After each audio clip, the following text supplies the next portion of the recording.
സാക്ഷിയാകണം.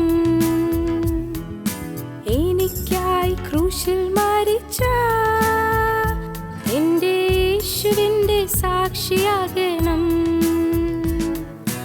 ഒന്നേ എന്നാശ, ഒന്നേ എന്നാശ, എനിക്കാശ വേറെ ഒന്നുമില്ലിനി. എനിക്കായി ജീവൻ വെടിഞ്ഞ എൻ്റെ യേശുവിൻ്റെ വിശുദ്ധയാകണം.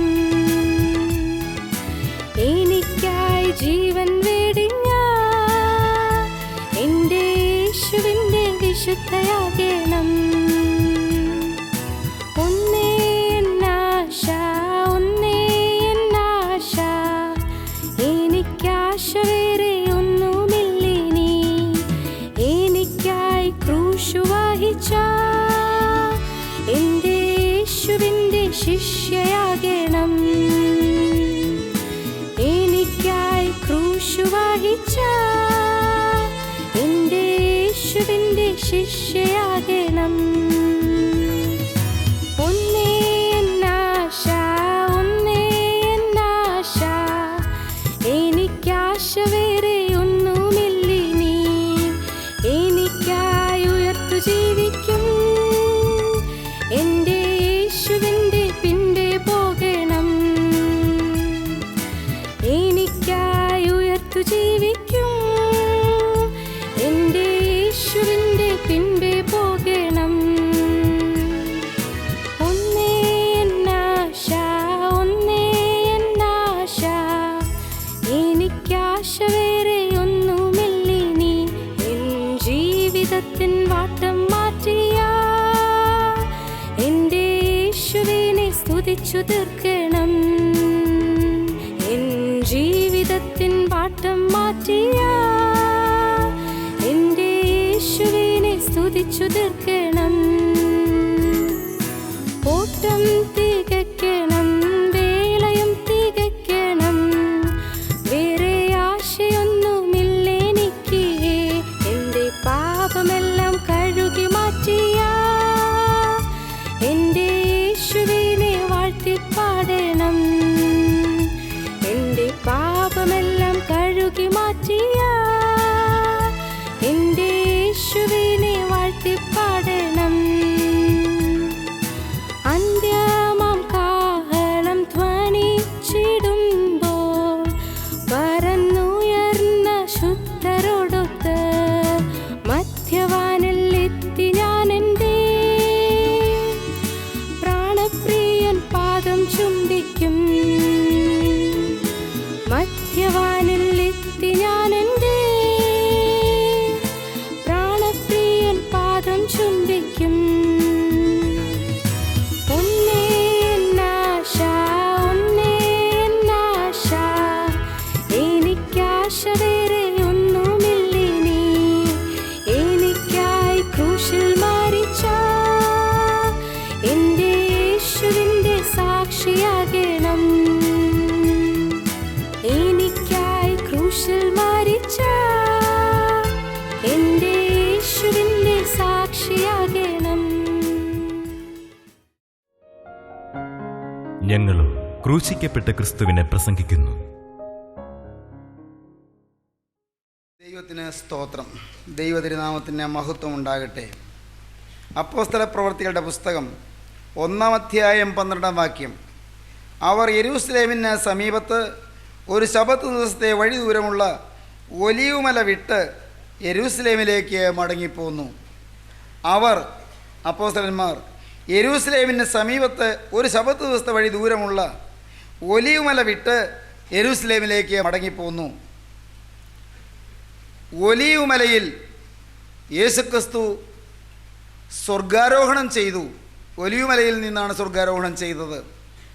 സ്വർഗാരോഹണം ചെയ്യുന്നതിന് മുൻപ് യേശു ഒലീവുമലയിൽ വെച്ച് തൻ്റെ പ്രിയപ്പെട്ട അപ്പോസ്തലന്മാരോട് ഒരു കാര്യം എടുത്തു പറഞ്ഞത് അപ്പോസ്തല പ്രവൃത്തികളുടെ പുസ്തകം 1-ാം അധ്യായം 8-ാം വാക്യത്തിലാണ്. എന്നാൽ പരിശുദ്ധാത്മാവ് നിങ്ങളുടെ മേൽ വരുമ്പോൾ നിങ്ങൾ ശക്തി ലഭിച്ചിട്ട് യെരൂശലേമിലും യഹൂദിയിൽ എല്ലായിടത്തും ശമരിയിലും ഭൂമിയുടെ അറ്റത്തോളവും എൻ്റെ സാക്ഷികളാകും എന്ന് പറഞ്ഞു. പരിശുദ്ധാത്മാവ് നിങ്ങൾക്ക് ലഭിക്കും എന്ന വാഗ്ദത്തം അവർക്ക് ലഭിച്ചത് ഒലിവുമലയിൽ വെച്ചാണ്. പരിശുദ്ധാത്മാവിനെ നിങ്ങൾക്ക് പ്രാപിക്കാം.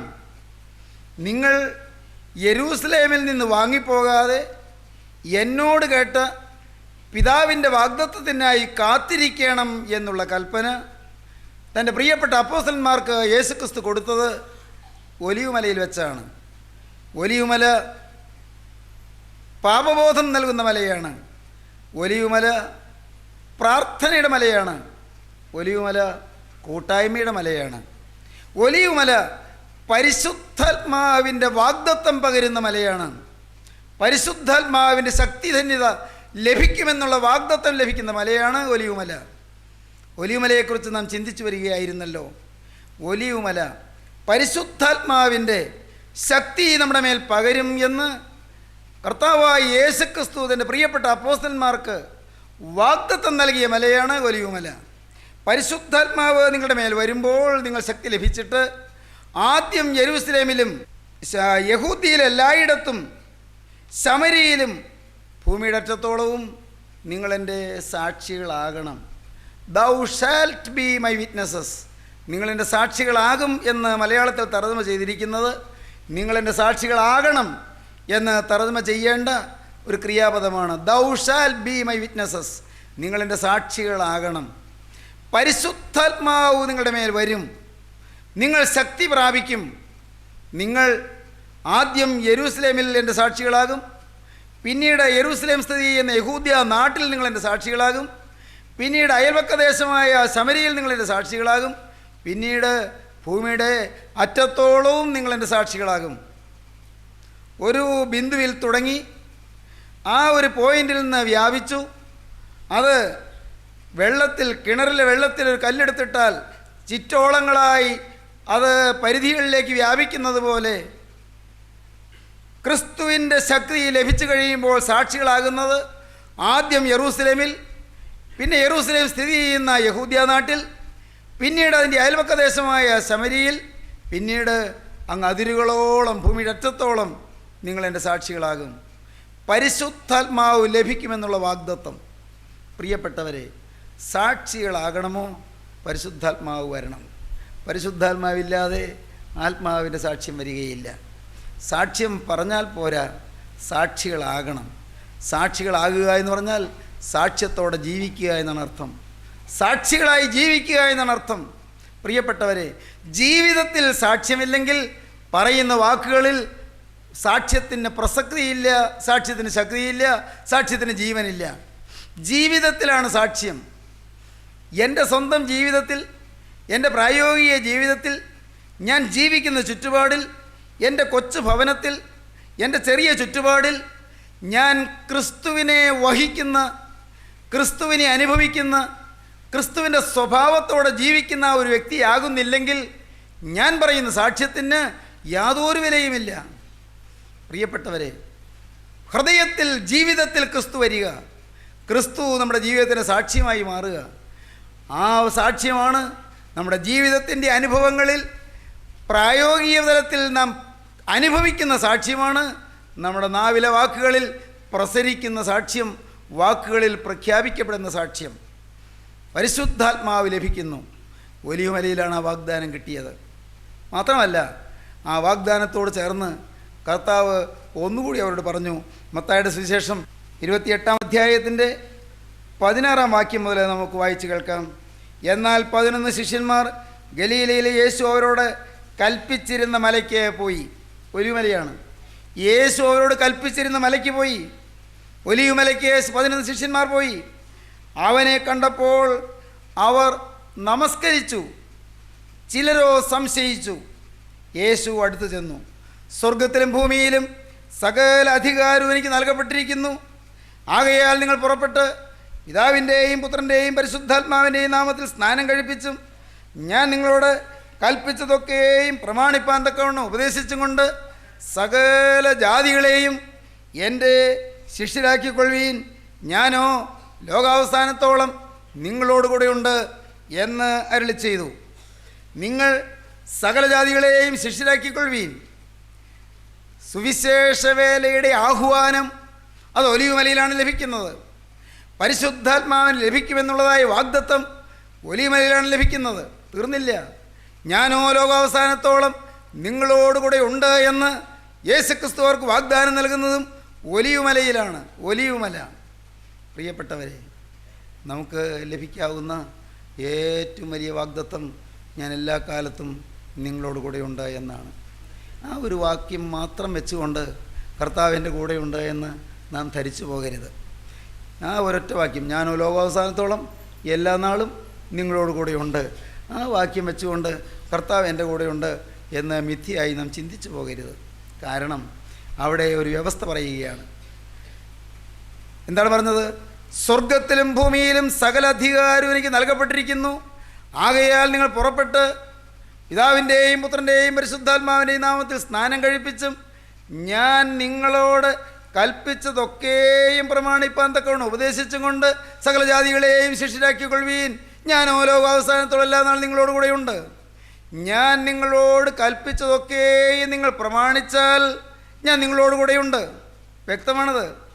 ഞാൻ നിങ്ങളോട് കൽപ്പിച്ചതൊക്കെയും നിങ്ങൾ പ്രമാണിച്ചാൽ ഞാൻ ലോകാവസാനത്തോളം നിങ്ങളോട് കൂടെയുണ്ട്. അനേകർ ഈ വാക്യം തെറ്റിദ്ധരിച്ചിട്ടുണ്ട്. കർത്താവേ, നീ എന്ന് ഞങ്ങളുടെ കൂടെ ഇരിക്കാമെന്ന് പറഞ്ഞിട്ടുണ്ടല്ലോ, അതുകൊണ്ട് നീ ഞങ്ങളുടെ കൂടെ ഉള്ളതിനായി നിനക്ക് സ്തോത്രം, hallelujah hallelujah, praise the Lord praise the Lord. ഇതൊന്നും പ്രാർത്ഥനയല്ല, അതൊന്നും ശരിയായ ആത്മീയമല്ല. എന്താണ് പറഞ്ഞത്? ഞാൻ നിങ്ങളോട് കൽപ്പിച്ചതൊക്കെയും പ്രമാണിപ്പാൻ തക്കവണ്ണം ഉപദേശിച്ചും കൊണ്ട് സകല ജാതികളെയും എൻ്റെ ശിഷ്യരാക്കിക്കൊള്ളുവീൻ. ഞാനോ ലോകാവസാനത്തോളം എല്ലാ നാളും നിങ്ങളോട് കൂടെയുണ്ട്. ഞാൻ നിങ്ങളോട് കൽപ്പിച്ചതൊക്കെയും പ്രമാണിപ്പാൻ നിങ്ങൾക്ക് സാധിക്കുന്നില്ലെങ്കിൽ മക്കളെ, ഞാൻ നിങ്ങളുടെ കൂടെ ഇരിക്കുകയില്ല. നിങ്ങളുടെ കൂടെ ഞാൻ ഇരിക്കാം, ഞാൻ നിങ്ങളോട് ഉണ്ടായിരിക്കാം. നിങ്ങളുടെ ജീവിതത്തിൽ ഞാൻ നിങ്ങളോട് കൽപ്പിച്ചതൊക്കെയും നിങ്ങൾ പ്രമാണിക്കണം. വളരെ ഗൗരവമേറിയ കാര്യമാണ്. യേശു കൽപ്പിച്ചതൊക്കെയും പ്രമാണിക്കാൻ സാധിക്കുക, വചനത്തിൽ വള്ളിയും പുള്ളിയും മാറാതെ സ്വന്തം ജീവിതത്തിൽ അനുഭവമാക്കാൻ സാധിക്കുക. ഒരു ചെറിയ കാര്യം പറയാം.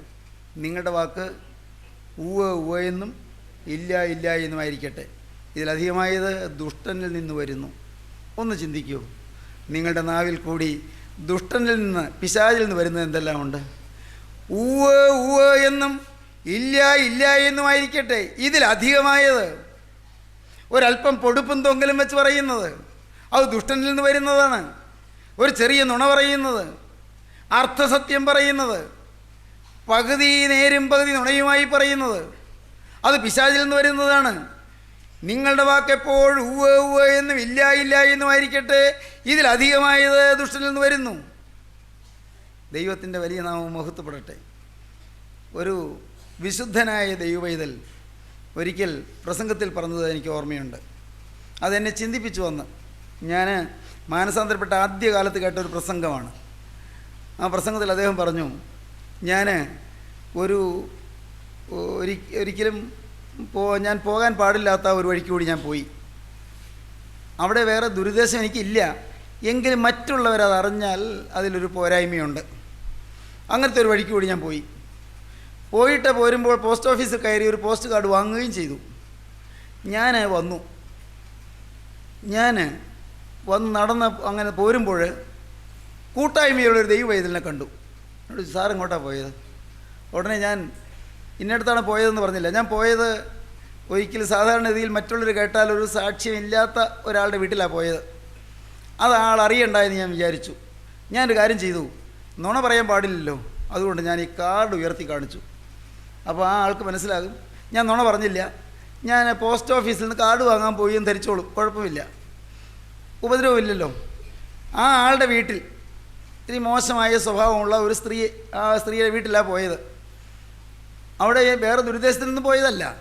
പക്ഷേ എങ്കിലും അവിടെ പോയി എന്ന് പറഞ്ഞത് അത് മറ്റുള്ളവരറിഞ്ഞാൽ അതിലൊരു അപാകതയുണ്ടല്ലോ, അതുകൊണ്ട് അവിടെ പോയി എന്ന് പറയണ്ട, ആ കാര്യം മിണ്ടണ്ട. ദാണ്ടെ പോസ്റ്റ് കാർഡ് എടുത്ത് ഉയർത്തി കാണിച്ചു, നുണ പറഞ്ഞില്ലല്ലോ. വാക്ക് ഉവ്വ് ഉവ്വ് എന്നും ഇല്ല ഇല്ല എന്നായിരിക്കട്ടെ. ഇതിലധികമായത് ദുഷ്ടനിൽ നിന്ന് നുണ പറഞ്ഞില്ലല്ലോ. ആ ഒരു സംതൃപ്തിയിൽ ഞാൻ വീട്ടിലെത്തി. പ്രാർത്ഥിക്കാനിരുന്നപ്പോൾ ദൈവ സാന്നിധ്യം കിട്ടുന്നില്ല, കർത്താവിൻ്റെ കൃപ കിട്ടുന്നില്ല, ദൈവത്തിൻ്റെ സാന്നിധ്യം കിട്ടുന്നില്ല. എവിടെയാണ് തെറ്റുപറ്റിയത്? ഉടനെ ദൈവാത്മാവ് മനസ്സിലാക്കി തന്നു, ഞാൻ വാക്കാൽ നുണ പറഞ്ഞില്ല, പക്ഷേ കാർഡ് ഉയർത്തി കാണിച്ചപ്പോൾ ആ ആൾക്ക് കിട്ടിയ ഇമ്പ്രഷൻ എന്താണ്? ആൾക്ക് കിട്ടിയ ബോധ്യം എന്താണ്? ഞാൻ കാർഡ് വാങ്ങാൻ പോയി എന്നുള്ള ആ ഒരു ബോധ്യമാണ് കിട്ടിയത്. അപ്പോൾ എൻ്റെ വാക്കിൽ നുണ വന്നില്ലെങ്കിലും എൻ്റെ പ്രവൃത്തിയിൽ വ്യാജഭാവം ഉണ്ടായി. ഞാൻ അപ്പോൾ തന്നെ പുറപ്പെട്ടു എന്ന് ആ ദൈവദാസൻ പറഞ്ഞതാണ്. ആ വഴിക്ക് വെച്ച് ചോദിച്ച ദൈവവേദനെ കണ്ട് പറഞ്ഞു, ഞാൻ ഇന്ന സ്ത്രീയുടെ വീട്ടിൽ പോയതാണ്, അവൾക്ക് ഒരു നല്ല വാക്ക് ഉപദേശിച്ചു കൊടുക്കാൻ പോയതാണ്, വാസ്തവത്തിൽ ദൈവത്തിൻ്റെ പരിശുദ്ധാത്മാവ് നിർബന്ധിച്ചതിനെ പോയതാണ്, പിന്നെ അതൊന്നും നിങ്ങളോട് പറയണ്ട, അവിടെ പോയി എന്ന് കേട്ടാൽ വേറെ വല്ലതും തിരിച്ചാലോ എന്നോർത്ത് മിണ്ടണ്ടായെന്ന് വിചാരിച്ചുവെന്നേ ഉള്ളൂ.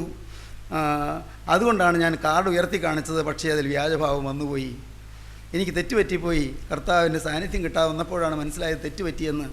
ഞാൻ നിങ്ങളോട് നുണ പറഞ്ഞുപോയി, വാക്കാൽ പറഞ്ഞില്ലെങ്കിലും നുണ പറഞ്ഞുപോയി, എന്നോട് ക്ഷമിക്കണം, മാപ്പ് തരണം. ഇത് പറഞ്ഞ് തിരിച്ചു വന്നു, ആത്മാവിൻ്റെ സാന്നിധ്യം കിട്ടി.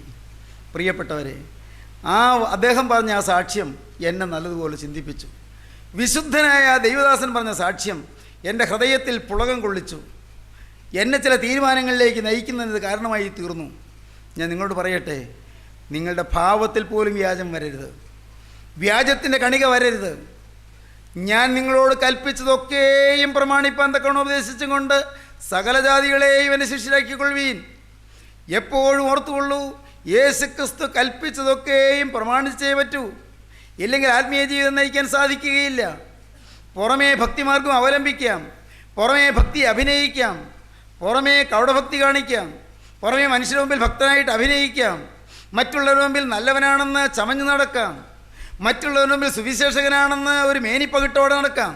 പക്ഷേ ഹൃദയങ്ങൾ അറിയുന്നതിന് മുമ്പിൽ അവിടെ ചെല്ലുമ്പോൾ പ്രിയപ്പെട്ടവരെ നാം അമ്പരന്ന് പോകും. അയ്യോ കർത്താവേ, എൻ്റെ ജീവിതത്തിൽ വ്യാജം വന്നല്ലോ, വ്യാജഭാവം വന്നല്ലോ. എൻ്റെ ജീവിതത്തിൽ ബാഹ്യമായ പാപങ്ങൾ വരാത്തപ്പോഴും അകത്ത് പാപത്തിൻ്റെ ഭാവങ്ങൾ വന്നല്ലോ, പാപത്തിൻ്റെ ചലനങ്ങൾ വന്നല്ലോ, പാപത്തിൻ്റെ മനോഭാവങ്ങൾ വന്നല്ലോ, പാപത്തിൻ്റെ പ്രകൃതികൾ വന്നല്ലോ. സ്നേഹിതരെ, നിങ്ങളിപ്പോൾ ചിന്തിക്കൂ, നിങ്ങളുടെ ജീവിതത്തിൽ പാപത്തിന് നിങ്ങൾ എത്രത്തോളം ഗൗരവം കൊടുക്കുന്നുണ്ട്. പാപത്തിൻ്റെ പ്രവൃത്തി മാത്രമല്ല, പാപത്തിൻ്റെ ചിന്തകൾ, പാപത്തിൻ്റെ മനോഭാവങ്ങൾ, പാപത്തിൻ്റെ സ്വഭാവങ്ങൾ, പാപത്തിൻ്റെ നേച്ചർ, പാപത്തിൻ്റെ പ്രകൃതി നിങ്ങൾ ചിന്തിച്ചു നോക്കൂ. ഞാൻ നിങ്ങളോട് കൽപ്പിച്ചതൊക്കെയും പ്രമാണിപ്പാൻ തക്കവണ്ണം ഉപദേശിച്ചും കൊണ്ട് സകല ജാതികളെയും എൻ്റെ ശിഷ്യരാക്കിക്കൊള്ളുവീൻ. യേശുക്രിസ്തു പഠിപ്പിച്ചതൊക്കെയും പ്രമാണിപ്പാൻ ഉപദേശിക്കണം. അത് സുവിശേഷന്മാരുടെ കടമയാണ്. അതാത് സ്ഥലത്ത് ചെല്ലുമ്പോൾ അതാത് സ്ഥലത്തിന് ഒത്തതുപോലെ പ്രസംഗിക്കരുത്. ആരെയും നോവിക്കാതെ പ്രസംഗിക്കുന്ന പ്രസംഗങ്ങളുണ്ട്, ആരെയും വിഷമിപ്പിക്കാതെ പ്രസംഗിക്കുന്ന പ്രസംഗങ്ങളുണ്ട്, ആർക്കും ഹൃദയത്തിൽ കുത്തുകൊള്ളാതെ ചെയ്യുന്ന പ്രസംഗങ്ങളുണ്ട്. മനുഷ്യരുടെ മുമ്പിൽ നല്ല വെള്ളയായിട്ട് പോരാം, മനുഷ്യരുടെ മുമ്പിൽ നല്ല ബഹുമതി കിട്ടാം, ആരെയും നൊമ്പരപ്പെടുത്തണ്ട. സഹോദരങ്ങളെ, ഞാൻ നിങ്ങളോട് പറയട്ടെ, ജീവനുള്ള ക്രിസ്തുവിൻ്റെ ആത്മാവ് നിങ്ങൾ വസിക്കുന്നുവെങ്കിൽ ക്രിസ്തുവിൻ്റെ ആത്മാവിൻ്റെ ഭാവത്തോടെ നിൽക്കാൻ സാധിക്കും. ഒലിവുമല തരുന്ന പാഠം അതാണ്. ഒലിവുമലയെക്കുറിച്ച് പലതും നാം ചിന്തിച്ചു. നമ്മുടെ ജീവിതത്തിൽ ഈ പാഠം എങ്ങനെ പ്രായോഗികമാണെന്ന് ചിന്തിച്ചു നോക്കൂ. നമ്മുടെ ജീവിതത്തിൽ ക്രിസ്തുവിൻ്റെ വചനത്തിന് എത്രത്തോളം പ്രാധാന്യം കൊടുക്കുന്നുണ്ട്. ഒരണുവിൽ പോലും വള്ളിയും പുള്ളിയും തെറ്റാതെ ഞാൻ ക്രിസ്തുവിൻ്റെ വചനം പ്രമാണിക്കുന്നെന്ന് പറയാനുള്ള പ്രാഗൽഭ്യം നിങ്ങൾക്കുണ്ടോ പ്രിയപ്പെട്ടവരെ? ദൈവത്തിന് സ്തോത്രം. കർത്താവ് മലപ്രസംഗത്തിൽ പറഞ്ഞു, നിങ്ങളുടെ കണ്ണ് നിനക്ക് ഇടർച്ച വരുത്തുന്നെങ്കിൽ അതിനെ ചൂന്നെടുത്തെറിഞ്ഞ് കളയുക. രണ്ട് കണ്ണുള്ളവനായി അഗ്നിരത്തിൽ വീഴുന്നതിനേക്കാൾ ഒറ്റക്കണ്ണനായി ദൈവരാജ്യത്തിൽ പോകുന്നത് നിനക്ക് നല്ലത്. ദൈവത്തിന് സ്തോത്രം. നിൻ്റെ വലം കൈ നിനക്ക് ഇടർച്ച വരുത്തുന്നെങ്കിൽ അതിനെ വെട്ടിയെറിഞ്ഞ് കളയുക. രണ്ട് കൈയുള്ളവനായി അഗ്നി നരകത്തിൽ പോകുന്നതിനേക്കാൾ ഒറ്റ കയ്യനായി നിത്യജീവനിൽ പോകുന്നത് നിനക്ക് നല്ലത്. എന്താണ് പറഞ്ഞതിൻ്റെ അർത്ഥം? ജീവിതത്തിൽ പാപം വരാവുന്നതെല്ലാം ഛേദിച്ച് കളയുക. സംശയിക്കേണ്ട, അത് ആത്മാവിൽ നടക്കേണ്ട കാര്യമാണ്. സ്ത്രീയെ മോഹിക്കേണ്ടതിന് അവളെ നോക്കുന്നവൻ ഹൃദയം കൊണ്ട് വ്യഭിചാരം ചെയ്തു പോയി എന്ന് കർത്താവിൻ്റെ വചനം പറഞ്ഞു. സ്ത്രീയെ മോഹിക്കേണ്ടതിന് അവളെ നോക്കുന്നവൻ ഹൃദയം കൊണ്ട് വ്യഭിചാരം ചെയ്തു പോയി. പ്രിയപ്പെട്ടവരെ, നിങ്ങൾ ചിന്തിക്കൂ, നിങ്ങൾ ആലോചിച്ച് നോക്കൂ. നിങ്ങളുടെ നോട്ടം ചൊവ്വുള്ളതോ? മോഹം അങ്കുരിക്കുന്നുണ്ടോ? മോഹചിന്തയോടുകൂടി നോക്കുന്നുണ്ടോ? The second look is sinful എന്ന് നിങ്ങൾ പഠിച്ചിട്ടുണ്ടോ? കാണാൻ വേണ്ടി നോക്കിയാൽ പാപം. യാത്ര ചെയ്തു അല്ലെങ്കിൽ എങ്ങോട്ടെങ്കിലും പോയി ഒന്ന് കണ്ടു, പേടിക്കാനില്ല. അയ്യോ അയ്യോ എന്ന് പേടിക്കേണ്ട കാര്യമില്ല. The second look is sinful. കാണാൻ വേണ്ടി നോക്കിയാൽ പാപമാണ്, മോഹത്തോടുകൂടി നോക്കിയാൽ പാപമാണ്, മോഹം ഹൃദയത്തിൽ വെച്ചുകൊണ്ട് നോക്കിയാൽ പാപമാണ്. എന്തെല്ലാം കാണുന്നു. ലോകത്തല്ലേ ജീവിക്കുന്നത്. കണ്ണടച്ച് നടക്കാൻ പറ്റുമോ? കണ്ണടച്ച് നടക്കാൻ പറ്റുമോ? ബസ്സിലിരിക്കുകയാണ്, നിങ്ങൾ ബസ്സിൽ നിന്ന് പുറത്തോട്ട് നോക്കി, അവിടെ ഏതാണ്ടൊരു പോസ്റ്റർ, സിനിമാ പോസ്റ്റർ, അതിൽ ഒരു വൃത്തികെട്ടൊരു പടം. നിങ്ങൾ പിന്നെ കാണാൻ വേണ്ടി നോക്കാതിരുന്നാൽ മതി, ആരും പേടിക്കണ്ട. മോഹത്തോടു കൂടി നോക്കിയാൽ പാപം. കോപിക്കുന്നവൻ കൊലപാതകം ചെയ്യുന്നത് കർത്താവ് പറഞ്ഞു. നിസ്സാരമല്ല, കോപിക്കുന്നവൻ കൊലപാതകം ചെയ്യുന്നു. മത്തായിയുടെ സുവിശേഷം 5-ാം അധ്യായത്തിൽ നാം അത് വായിക്കുന്നു. 5, 6, 7 അധ്യായങ്ങൾ. അത് മലപ്രസംഗം, യേശുക്രിസ്തുവിൻ്റെ ഗിരിപ്രഭാഷണം. കൊല ചെയ്യരുത് എന്നും ആരെങ്കിലും കൊല ചെയ്താൽ ന്യായവിധിക്ക് യോഗ്യനാകുമെന്നും പൂർവന്മാരോട് അരുളി ചെയ്ത് നിങ്ങൾ കേട്ടിട്ടുണ്ടല്ലോ. മത്തായിയുടെ സുവിശേഷം 5-ാം അധ്യായം 21-ാം വാക്യം മുതൽ, ഞാനോ നിങ്ങളോട് പറയുന്നത്, സഹോദരനോട് കോപിക്കുന്നവനെല്ലാം ന്യായവിധിക്ക് യോഗ്യനാകും. സഹോദരനോട് നിസ്സാര എന്ന് പറഞ്ഞാലോ ന്യായാധിപസഭയുടെ മുമ്പിൽ നിൽക്കേണ്ടി വരും. മൂഢ എന്ന് പറഞ്ഞാലോ അഗ്നിനരകത്തിന് യോഗ്യനാകും. ആകയാൽ നിന്റെ വഴിപാട് യാഗപീഠത്തിങ്കൽ കൊണ്ടുവരുമ്പോൾ സഹോദരന് നിന്റെ നേരെ വല്ലതുകൊണ്ടെന്ന് അവിടെ വെച്ച് ഓർമ്മ വന്നാൽ നിന്റെ വഴിപാട് അവിടെ യാഗപീഠത്തിൻ്റെ മുമ്പിൽ വെച്ച് ഒന്നാമത് എന്ന് സഹോദരനോട് നിരന്നു കൊള്ളുക, പിന്നെ വന്ന് നിന്റെ വഴിപാട് കഴിക്കാം. സ്നേഹിതരെ, മത്തായിയുടെ സുവിശേഷം 5, 6, 7 അധ്യായങ്ങൾ ഒന്ന് നിർത്തി വ്യക്തമായി ഒന്ന് വായിച്ച് ധ്യാനിക്കൂ. നിങ്ങളുടെ സ്വന്തം ജീവിതം പരിശോധിച്ച് നോക്കൂ. ഞാൻ എവിടെ നിൽക്കുന്നു? ഞാൻ ദൈവരാജ്യത്തിലോ? ഞാൻ യേശുക്രിസ്തുവിൻ്റെ സന്നിധിയിലോ? യേശുക്രിസ്തുവിനിൽ പ്രസാദിക്കുന്നുണ്ടോ? ഞാൻ സുവിശേഷം പ്രസംഗിച്ചു വന്നിരിക്കും, ഞാൻ ബൈബിൾ ക്ലാസ് എടുത്തു വന്നിരിക്കും, ഞാൻ സൺഡേ സ്കൂൾ പഠിപ്പിച്ചു വന്നിരിക്കും, ഞാൻ പ്രാർത്ഥനാ യോഗത്തിൽ പ്രസംഗിച്ചു വന്നിരിക്കും. സഹോദരങ്ങളെ, ഞാൻ അതിലും വിലയേറിയ വൻ ശുശ്രൂഷകൾ നടത്തിയെന്നിരിക്കും. മോനെ, നീ ചിന്തിക്കൂ, നിൻ്റെ ഹൃദയം എങ്ങനെ? ഹൃദയം ചൊവ്വുള്ളതോ? നിൻ്റെ ഹൃദയത്തിൻ്റെ നോട്ടം എങ്ങനെ? ഹൃദയത്തിൻ്റെ വീക്ഷണഗതി എങ്ങനെ? ഹൃദയത്തിൻ്റെ ഭാവം എങ്ങനെ? ദൈവത്തിന് സ്തോത്രം. നിൻ്റെ ഹൃദയത്തിൻ്റെ എല്ലാ ഭാവങ്ങളും കാണുന്ന, ഹൃദയങ്ങളെ തൂക്കി നോക്കുന്ന ഒരു ദൈവം ഉണ്ടെന്ന് അറിഞ്ഞുകൊള്ളുവീൻ. ഞാൻ ഇരിക്കുന്നതും എഴുന്നേൽക്കുന്നതും നീ അറിയുന്നു. എൻ്റെ നടപ്പും കിടപ്പും നീ ശോധന ചെയ്യുന്നു. എൻ്റെ വഴികളൊക്കെ നിനക്ക് മനസ്സിലായിരിക്കുന്നു. നീ മുഴുവൻ അറിയാതെ ഒരു വാക്കും എൻ്റെ നാവിന്മേലില്ല. നീ മുമ്പും പിമ്പും എന്നെ അടച്ച് നിൻ്റെ കൈ എൻ്റെ മേൽ വെച്ചിരിക്കുന്നു. നിൻ്റെ ആത്മാവിനെ വിളിച്ച് ഞാൻ എവിടേക്ക് പോകും? തിരുസന്നിധി വിട്ട് ഞാൻ എവിടേക്ക് ഓടും? ഞാൻ സ്വർഗത്തിൽ കയറിയാൽ നീ അവിടെയുണ്ട്. ഞാൻ പാതാളത്തിൽ എൻ്റെ കിടക്ക വിരിച്ചാൽ നീ അവിടെയുണ്ട്. ഞാൻ ഉഷസിൻ ചെറുക്ക് ധരിച്ച് സമുദ്രത്തിൻ്റെ അറ്റത്തി എന്ന് പാർത്താൽ അവിടെയും നിൻ്റെ കൈ എന്നെ നടത്തും, നിൻ്റെ വലം കൈ എന്നെ പിടിക്കും. ഇരുട്ട് എന്നെ മൂടിക്കളയട്ടെ, വെളിച്ചം എൻ്റെ ചുറ്റും രാത്രിയായി തീരട്ടെ എന്ന് ഞാൻ പറഞ്ഞാൽ ഇരുട്ട് പോലും നിനക്ക് മറവായിരിക്കുകയില്ല.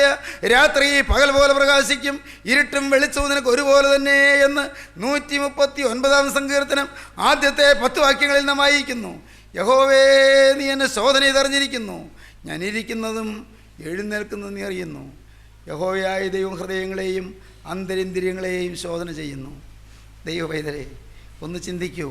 നിൻ്റെ ഹൃദയത്തെ ദൈവം ശോധന ചെയ്താൽ നീ നേരോടെ നിൽക്കുമോ? നിൻ്റെ ഹൃദയത്തെ കർത്താവ് ശോധന ചെയ്താൽ നീ ചൊവ്വോടെ നിൽക്കുമോ? ദൈവസന്നിധിയിൽ തലയെടുപ്പോടെ നിൽക്കാൻ പറ്റുമോ? ദൈവത്തിൻ്റെ സന്നിധിയിലേക്ക് നിനക്ക് ചെന്ന് കർത്താവിൻ്റെ പാദപീഠത്തിൽ മുട്ടുമടക്കാൻ സാധിക്കുമെന്ന് തോന്നുന്നുണ്ടോ? ഇന്നത്തെ നിൻ്റെ ആത്മീയ നിലവാരം എങ്ങനെ? ഇന്നത്തെ നിൻ്റെ മനോഗതി എങ്ങനെ? ഇന്നത്തെ നിൻ്റെ സ്വഭാവം എങ്ങനെ? പൈസയുടെ കാര്യത്തിലുള്ള നിൻ്റെ സാക്ഷാത്തായ അവസ്ഥ എങ്ങനെ? ദൈവത്തിൻ്റെ വലിയ നാമം മഹത്വപ്പെടട്ടെ. സഹോദരങ്ങളെ, നിങ്ങൾ ശാന്തമായിട്ടൊന്ന് ചിന്തിക്കണമേ. നാം വചനം കേൾക്കുന്നുണ്ട്, ധാരാളം വചനം കേട്ടവരാണ് നിങ്ങൾ. ദൈവത്തിൻ്റെ വചനം ധാരാളം കേട്ടു, നിറപടിയായി വചനം കേട്ടു. ഞാൻ എളിമയോടെ പറയട്ടെ, എൻ്റെ പ്രിയപ്പെട്ടവരെ, എനിക്ക് ഭയമുണ്ട്. ഞാൻ വിനയപൂർവ്വം പറയട്ടെ, നിങ്ങൾ ദയവായിട്ട് എന്നോട് ക്ഷമിക്കുമോ? നിങ്ങൾക്കാർക്കും ഭാരം വരാതിരിക്കുമോ? നിങ്ങൾ വചനം കേട്ടവരാണ്, വലിയ വലിയ തീരുമാനങ്ങൾ എടുത്തവരാണ്, എനിക്കറിയാം, സമർപ്പണം എടുത്തവരാണ്, ഒരു മാനസാന്തരം കിട്ടിയവരാണ്. പക്ഷേ ഹൃദയം ശുദ്ധമായിട്ടില്ല. പ്രിയപ്പെട്ടവരെ, ഉള്ളു ചൊവ്വായിട്ടില്ല, ഹൃദയം തകർന്നിട്ടില്ല, ഹൃദയം മുറിപ്പെട്ടിട്ടില്ല, ഹൃദയം നുറുങ്ങിയിട്ടില്ല, പാപബോധം വേണ്ടതുപോലെ വന്നിട്ടില്ല, പാപത്തെ വേണ്ടതുപോലെ ഉപേക്ഷിച്ചിട്ടില്ല. ചില കാര്യങ്ങൾ ചില തൃപ്തി വരുത്തിക്കൊണ്ട് നിങ്ങൾ സ്വയം സമാധാനിച്ച് മുന്നോട്ട് പോവുകയാണ്. മകനെ, ഇനിയും കഴുകൽ പ്രാപിച്ചേ പറ്റൂ. ദൈവവൈതലേ, ഇനിയും നീ കഴുകൽ പ്രാപിച്ചേ പറ്റൂ. മോളെ, നിൻ്റെ ഹൃദയം ഇനിയും കഴുകൽ പ്രാപിച്ചേ പറ്റൂ. നിൻ്റെ ഹൃദയം കഴുകൽ പ്രാപിച്ചല്ലെങ്കിൽ ഇന്ന് നീ കടന്നുപോയാൽ ദൈവരാജ്യത്തിൽ പോവുകയില്ല. നീ കേട്ടില്ല കേട്ടില്ല എന്ന് പറയരുത്. ഒരു ദൈവരാജ്യമുണ്ട്, ഒരു മരണമുണ്ട്, ഒരു സ്വർഗമുണ്ട്, ഒരു നരകമുണ്ട്, ഒരു ന്യായവിധിയുണ്ട്. ദൈവ പൈതലേ, മരണമുണ്ട്, ന്യായവിധിയുണ്ട്, സ്വർഗമുണ്ട്, നരകമുണ്ട്. ഇന്നത്തെ സ്ഥിതിയിൽ നീ ജീവിച്ചാൽ നിന്റെ ഉള്ളു കഴുകപ്പെട്ടിട്ടില്ല. എന്നാൽ ദൈവ പൈതലേ, നീ ശ്രദ്ധയോടെ കേൾപ്പീൻ. ഇന്ന് നീ കേട്ടില്ല എന്ന് പറയരുത്. നീ ശ്രദ്ധയോടെ കേൾപ്പീൻ. ഇന്ന് നിന്നെ കഴുകാൻ കർത്താവായ യേശു ക്രിസ്തുവിന്റെ തിരുരക്തമുണ്ട്. ഇന്ന് വേണമെങ്കിൽ നിന്നെ കഴുകാൻ യേശുവിന്റെ തിരുരക്തം ഗുണകരമായി സംസാരിക്കുന്നുണ്ട്. ഇന്ന് അവന്റെ തങ്ക തിരുവിലാവ് തുറന്നിട്ടുണ്ട്. യേശുവിന്റെ തിരുരക്തം നിന്നോട് ഹൃദ്യമായി ഇടപെടുകയാണ്. നീ ഒന്ന് വിനയപ്പെടുമോ? കർത്താവേ, എൻ്റെ പുറമല്ല, എൻ്റെ അകം കഴുകി തരണമേ. എൻ്റെ അവയവങ്ങൾ വിശുദ്ധീകരിക്കണമേ. ഓരോ അവയവത്തിനുമുള്ള കറകൾ മായിച്ചു കളയണമേ. എന്നെ ഒന്ന് കഴുകണമേ. സമ്പൂർണ്ണമായി ശുദ്ധീകരിക്കണമേ. ഒരണുപോലും കറയില്ലാതെ എന്നെ പൂർണ്ണമായി കഴുകണമേ. എന്നെ വെടിപ്പാക്കണമേ. പ്രാർത്ഥിപ്പീൻ ദൈവ പൈതലേ, പ്രാർത്ഥിപ്പീൻ ദൈവജനമേ. ഓരോരുത്തരും പ്രാർത്ഥിപ്പീൻ. പാപത്തെ ഓർത്ത് കരയുവീൻ, പാപത്തെ ഓർത്ത് അനുഭവിപ്പീൻ. മേലിൽ പാപം വരികയില്ലെന്ന് ഉറയ്ക്കുവീൻ. യേശുവേ, നിന്റെ തിരുരക്തം എന്നെ ഇപ്പോൾ കഴുകണമേ. പ്രാർത്ഥിപ്പീൻ. യേശുവേ, നിന്റെ തിരുവിലാവിൽ നിന്ന് പൊട്ടിയൊഴിയ ചെഞ്ചോര നിര എൻ്റെ കരുണയുള്ള കർത്താവേ, നിന്റെ തിരുവിലാവിൽ നിന്ന് ഒഴിയതായ കുറ്റമില്ലാത്ത രക്തം ഇപ്പോൾ എന്നെ ഒന്ന് കഴുകണമേ. പ്രാർത്ഥിപ്പീൻ ദൈവ പൈതലേ. ക്രിസ്തു യേശുവിൻ്റെ രക്തം സകല പാപവും പോക്കി നിന്നെ ശുദ്ധീകരിക്കുന്നു. നിന്നെ കഴുകുന്ന രക്തത്തിൽ വീഴുവീൻ, രക്തത്തിൽ ആശ്രയിപ്പീൻ, തിരുരക്തത്തിൽ ശരണപ്പെടുവീൻ, പുതിയ തീരുമാനമെടുക്കുവീൻ. നമുക്ക് പ്രാർത്ഥിക്കാം. കരുണയുള്ള കർത്താവേ, കഴുകുന്ന സ്നേഹത്തിനായി സ്തോത്രം. സ്നേഹം നിറഞ്ഞ യേശുവേ, വീണ്ടെടുക്കുന്ന കൃപയ്ക്കായി സ്തോത്രം. ഞങ്ങളുടെ പാപം വഹിച്ച് ക്രൂസിൽ മരിച്ച രക്ഷക, അവിടുന്ന് ഞങ്ങൾക്ക് വേണ്ടി ജീവിക്കുന്നതിനായി സ്തോത്രം. അവിടുന്ന് കൽപ്പിച്ചതൊക്കെയും പ്രമാണിപ്പാൻ ഒലിയുമലയിൽ ഉപദേശിച്ചല്ലോ കർത്താവേ. അത് ഞങ്ങളുടെ ജീവിതത്തിന്റെ അനുഭവപാഠമാക്കുവാൻ ഞങ്ങൾക്ക് എല്ലാവർക്കും ഭാഗ്യം തരണമേ. ഈ വചനം കേട്ട് എല്ലാവരെയും അനുഗ്രഹിക്കണമേ. പുതിയ അനുഭവത്തിലേക്കും പുതിയ തീരുമാനത്തിലേക്കും പുതിയ സമർപ്പണത്തിലേക്കും പുതിയ ആത്മനിറവിലേക്കും നയിക്കണമേ കർത്താവേ. എല്ലാവരെയും വിശുദ്ധീകരിക്കണമേ. എല്ലാവരുടെയും മേൽ നിന്ന് ശാപദോഷങ്ങൾ മാറ്റണമേ. എല്ലാവരുടെയും മേൽ നിന്ന് ശാപങ്ങളും പാപങ്ങളും മാറ്റണമേ. എല്ലാവരുടെയും കുടുംബങ്ങളിലേക്ക് ശാന്തി പകരണമേ, അനുഗ്രഹം പകരണമേ. അവിടുത്തെ രണ്ടാമത്തെ വരവിൽ വിശുദ്ധന്മാരുടെ നിരയിൽ പറന്നെത്തുവാൻ ഈ വചനം കേട്ട് എല്ലാവരെയും യോഗ്യരാക്കി തീർക്കണമേ. എല്ലാ നന്മകളാലും നിറയ്ക്കണമേ. കൃപയിൽ അവിടുന്ന് പൊതിയണമേ. സ്വർഗീയ നൽവരങ്ങൾ ഒഴുകണമേ. തിരുനാമം മഹത്വപ്പെടുത്തണമേ. യേശുക്രിസ്തുവിന്റെ ജയകരമായ നാമത്തിൽ തന്നെ.